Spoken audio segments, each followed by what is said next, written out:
Hello everyone, कैसे हैं आप सभी। अड्डा 24/7 के प्लेटफॉर्म पर आप सभी का स्वागत है। मेरा नाम है आयुष दुबे और आप मुझे जानते हैं, मैं आपके चैनल पर सीयूईटी पीजी के लिए हिस्ट्री और ज्योग्राफी पढ़ाता हूं। आज मैं लेकर आया हूं ज्योग्राफी के बच्चों के लिए एक बेहद महत्वपूर्ण सेशन। ये बहुत इंपॉर्टेंट सेशन होने वाला है और आपको बहुत सारी गलतियां जो आप मिस्टेक्स करेंगे उनसे ये सेशन रोकने वाला है। एक प्रॉपर डायरेक्शन आपको मिलेगा कि किस तरीके से हमें तैयारी करनी है, कौन से सोर्सेज हमें अपनाने हैं। देखिए, कंपटीशन की दुनिया की एक बहुत बड़ी समस्या है कि सही सोर्सेज ना होने के कारण बहुत सारे बच्चे बहुत मेहनत करते हैं लेकिन वो उस स्कोर तक नहीं पहुंच पाते, उस यूनिवर्सिटी तक नहीं पहुंच पाते, उनका साल खराब होता है या फिर उन्हें कॉम्प्रोमाइज करना होता है। तो आज हम वही रिसोर्सेज के बारे में बात करेंगे और साथ में उन गलतियों के बारे में भी बात करेंगे जो बच्चे लगातार कर रहे होते हैं।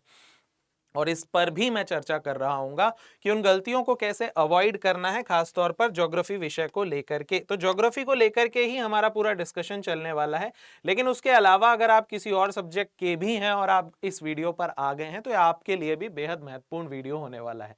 सबसे पहले देखिए, हम थोड़ा सा एग्जाम पैटर्न और सिलेबस के बारे में बात करेंगे। मैं जानता हूं कि यदि आप सीयूईटी पीजी दे रहे हैं तो आप इन चीजों के बारे में जानते होंगे, लेकिन यदि बिल्कुल आपने शुरुआत की है तो थोड़ी सी बात इस बारे में भी करेंगे।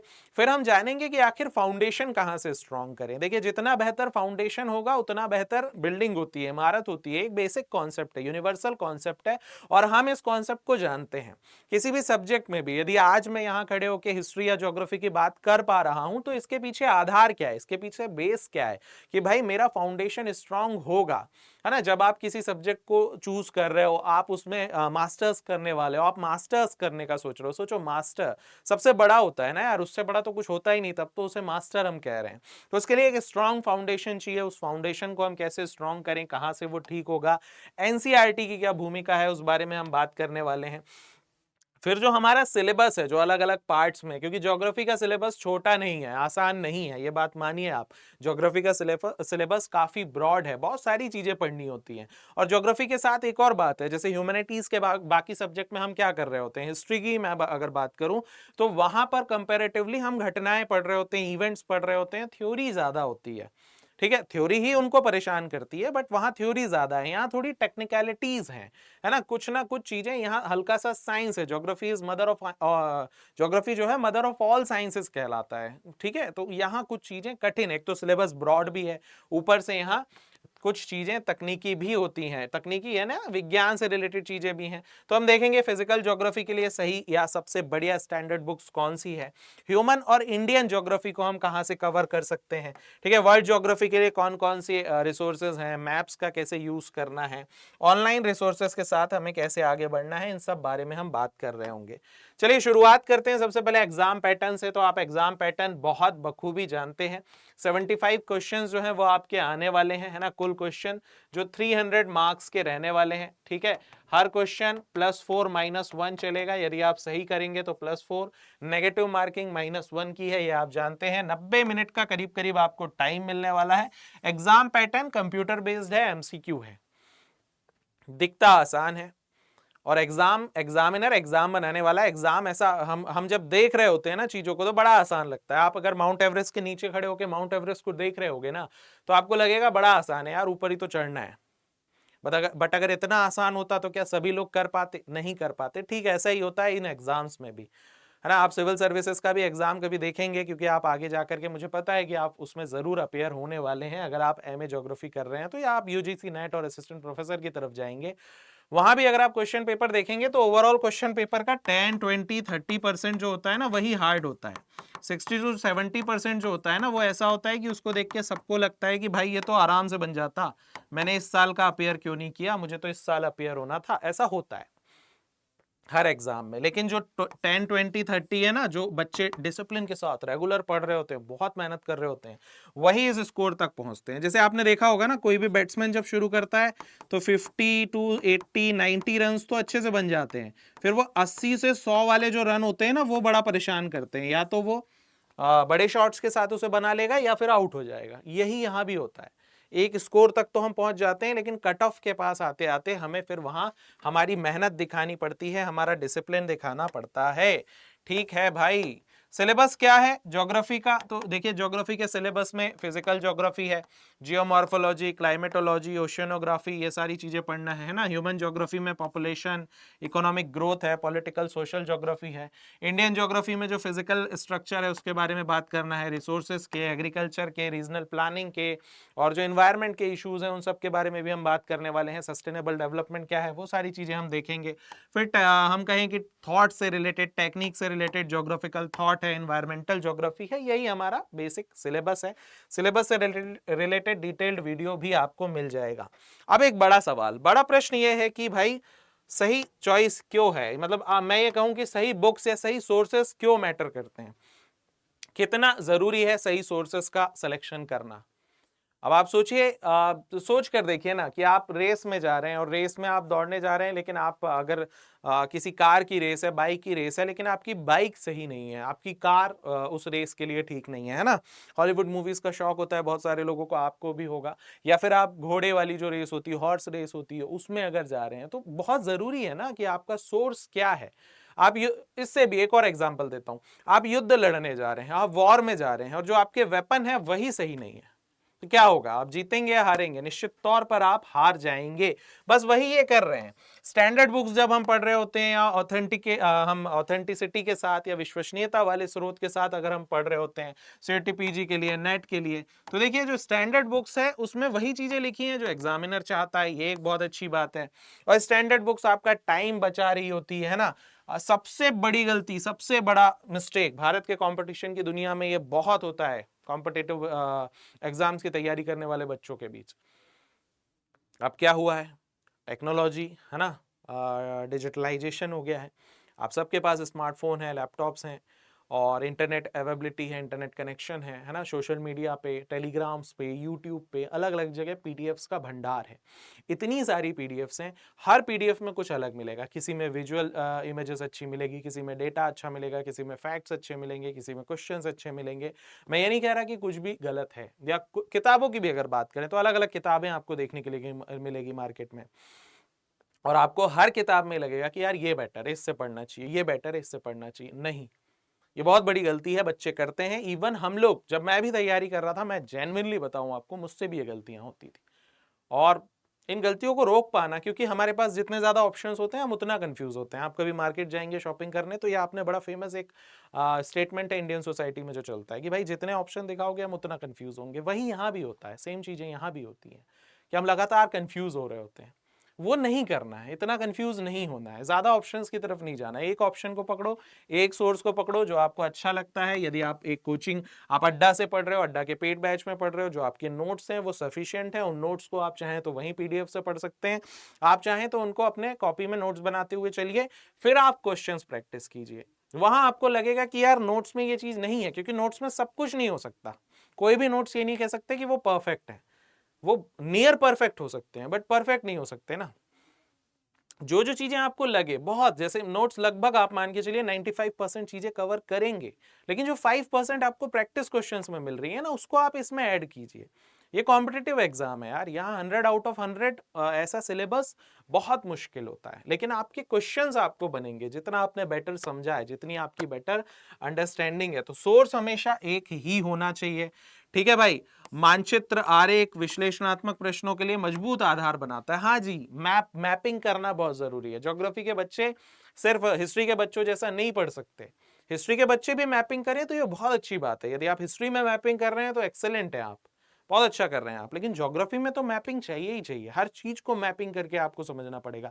यदि हम इंडियन मॉनसून सिस्टम पढ़ रहे हैं तो हमें पूरा मैप समझना पड़ेगा, क्या हो रहा है, ट्रेड विंड्स क्यों डायरेक्शन बदल रहा है, कहाँ कोरियलिस फोर्स काम कर रहा है ना, क्यों हम इसे साउथ वेस्ट कहते हैं, कहाँ हिट होने वाली है, कितने डायरेक्शन, कितनी ब्रांचेस में टूटेगी, ये सब कुछ हमको डिटेल में पढ़ना होता है। ठीक है भाई, आगे चल के यही सिलेबस आपके यूजीसी के भी काम आ रहा होता है, वो तो होता ही होता है। सबसे पहले अगर आपका फाउंडेशन स्ट्रांग नहीं है, फाउंडेशन यदि अच्छा है तो कोई बात नहीं भाई, बहुत अच्छी बात है। यदि फाउंडेशन अच्छा नहीं है, थोड़ा सा डर लगता है कि नहीं हमने पढ़ा तो है पर वो फील हमें नहीं आ रहा, हमें लग रहा है कि और बेहतर हो सकता है, तो आप एनसीईआरटी की तरफ जा सकते हैं। एनसीईआरटी को बच्चों की किताब पढ़ने की गलती नहीं करना है, समझने की गलती नहीं करना है ना। स्पेशली सिविल सर्विसेज में आप जानते होंगे, सिविल सर्विसेज की तैयारी करने वाले, इवन यूपीएससी जो है ना, उसके लिए भी एनसीईआरटी जरूर पढ़ी जाती है। ये फाउंडेशन स्ट्रॉन्ग करती हैं, चीजों की समझ आपके अंदर डेवलप कर देगी, फिर आप स्टैंडर्ड बुक्स की तरफ जा सकते हैं। अलग अलग स्टैंडर्ड बुक्स हैं जिनके बारे में हम बात करेंगे, वो स्टैंडर्ड बुक्स की तरफ आप जा सकते हैं। तो शुरुआत एनसीईआरटी से करना सही है। फिजिकल ज्योग्राफी के लिए जो रिकमेंडेड बुक्स हैं, देखिए बुक्स सारी अच्छी हैं, मैं आपको पहले ही बता दूं, हम किसी भी बुक का कंपैरिजन नहीं करने वाले हैं। बुक्स सारी अच्छी हैं क्योंकि सिलेबस के किसी ना किसी पोर्शन को वो कवर कर रही हैं। अब मायने ये रखता है कि हम उस किताब को कितनी तल्लीनता से, कितने बेहतर तरीके से, कितने पेशेंस से, कितना अच्छे से मन लगाकर उसको पढ़ रहे हैं, उसके फैक्ट्स को कितना अच्छे से रिवाइज कर रहे हैं, याद कर रहे हैं, नोट्स कर रहे हैं, इन्हीं पे सारी चीजें मैटर करती है। फिजिकल ज्योग्राफी के लिए सविंद्र सिंह जी की किताब है, जियोमॉर्फोलॉजी के लिए भी सविंद्र सिंह की किताब है, क्लाइमेटोलॉजी के लिए भी इनकी किताब है ना, ओशियनोग्राफी के लिए भी इनकी किताब है। ठीक है, तो ये सारी बुक्स फिजिकल ज्योग्राफी के लिए हो जाएंगी। अगर हम बात करें ह्यूमन या इकोनॉमिक ज्योग्राफी के लिए, तो यहाँ पर माजिद हुसैन साहब की किताब है, आरवी चंदना की किताब है ना, आरसी चंदना जी की किताब है। एनसीईआरटी से भी बहुत सारी चीजें जो है वो धीरे धीरे कवर होती हुई चलेगी। इंडियन ज्योग्राफी के लिए भी माजिद हुसैन जी की किताब है, उससे आप इंडियन ज्योग्राफी कवर कर सकते हैं। उसके अलावा खुल्लर साहब की किताब है ना, गोपाल सिंह की किताब है। तो बुक्स बहुत सारी हैं, सभी बुक्स जो हैं बढ़िया बुक्स हैं। किसी भी बुक में, बुक लिखना अपने आप में एक बहुत चैलेंजिंग काम होता है भाई। एक व्यक्ति अपने सालों के अनुभव के बाद एक किताब लिख पाता है। तो किताबें सारी अच्छी हैं, किताबों में जो कंटेंट है वो भी अच्छा है। मायने ये रखता है कि हम कैसे उनको यूज कर रहे हैं। वर्ल्ड ज्योग्राफी या ज्योग्राफिकल थॉट के लिए, देखिए ज्योग्राफिकल थॉट के लिए माजिद हुसैन जी की भी किताब है, आरडी दीक्षित साहब की भी किताब है। ठीक है, वर्ल्ड रीजनल ज्योग्राफी के लिए इग्नू या जो ओपन स्कूलिंग की बुक है, Indira Gandhi national open university, उसकी बुक हम इस्तेमाल कर सकते हैं। ऑक्सफोर्ड एटलस तो हमारे पास होनी चाहिए है ना, स्टूडेंट एटलस जो होती है ऑक्सफोर्ड की, वो हमारे पास होना चाहिए।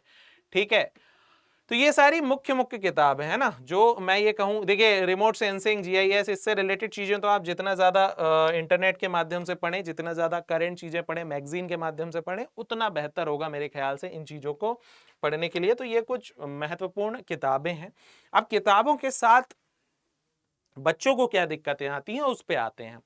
देखिए होता क्या है ना कि किताबें उस उद्देश्य से बनाई जाती हैं कि वो बांध कर रखें, है ना। किताबों में अब किताब हो सकता है एक बच्चा जो बिल्कुल जिसे कुछ नहीं आता, तो उसको भी किताब अच्छे से समझ में आ जाती है, उसको भी देखते हुए किताब बनाई जाती है।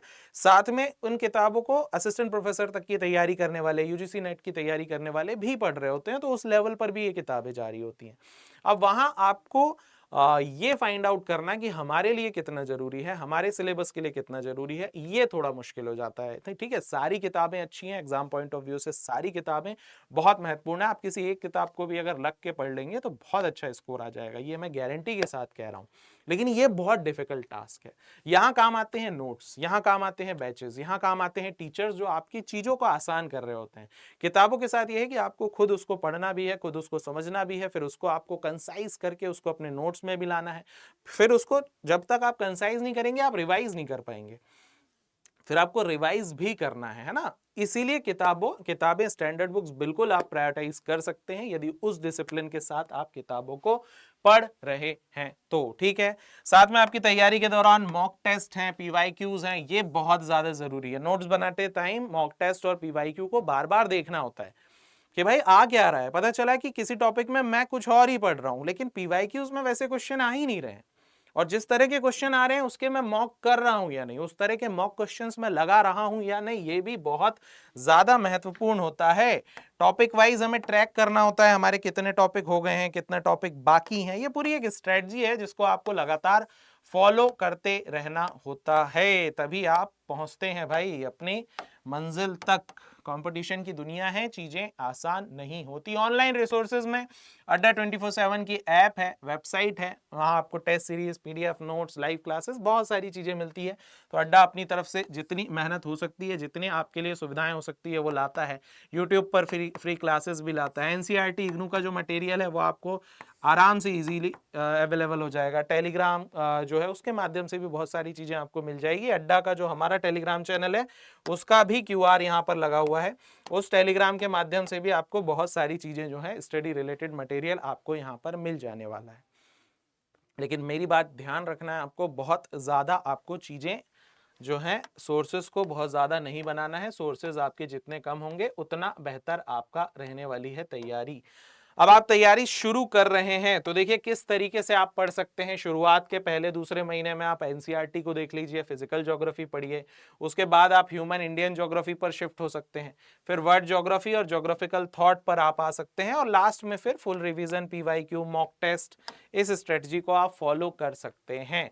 ठीक है, आपको एक टॉपिक की कई किताबें पढ़ना अच्छे से दोहराने के बजाय, देखिए जो गलतियां होती है, जो मिस्टेक्स होती हैं उसकी बात करते हैं। हाँ यही, आप एक टॉपिक की कई बुक्स नहीं पढ़ना आपको, है ना, एक टॉपिक की एक बुक्स पढ़ो, एक सोर्स रखो, उसको इनहेंस करो। मैं बार बार बच्चों से यही कहता हूं, है ना, और यही करना है, पर बच्चे पता नहीं क्यों नहीं सुनते। आप लोग सुनिएगा भाई मेरी बात, रिवीजन करते रहिए बार बार, है ना। एनसीईआरटी को नजरअंदाज मत करो, सीधा रेफरेंस बुक पर मत जाओ। यदि बेस क्लियर है तो जाओ, नहीं है तो भाई एनसीईआरटी एक बार जरूर पढ़ो, है ना। पीवाईक्यूज देखो, प्रीवियस ईयर क्वेश्चंस देखो, ज्यादा से ज्यादा मॉक टेस्ट लगाओ, रिवीजन करो, मेहनत करनी पड़ेगी भाई, है ना। और जब आप ये सारी चीजें कर रहे हैं, ये सारे के सारे चेकलिस्ट में आप टिक लगा रहे हैं, तो फिर क्यों नहीं आएगा अच्छा स्कोर, बताइए मुझे। आएगा, ऑब्वियसली आएगा, है ना। एनसीईआरटी आपने पढ़ ली है, मैप प्रैक्टिस आप कर रहे हैं, पीवाईक्यू आपने देख ली है, कॉन्सेप्ट्स आपके स्ट्रांग है, वीक टॉपिक को भी आपने देख लिया है, उस पर भी आप लगातार काम कर रहे हैं। कंसिस्टेंसी होनी चाहिए, लगातार पढ़ना है। ये नहीं आज बैठ गए 6-7 घंटे बढ़िया पढ़ लिया, फिर कल परसों गायब हो गए, नहीं भाई, 2-2 घंटे पढ़ो, 3-3, जितनी आपकी एफिशिएंसी है, जितना आप टाइम दे पा रहे हैं, पर डेली पढ़िए, लगातार पढ़िए, रिवीजन लगातार कीजिए।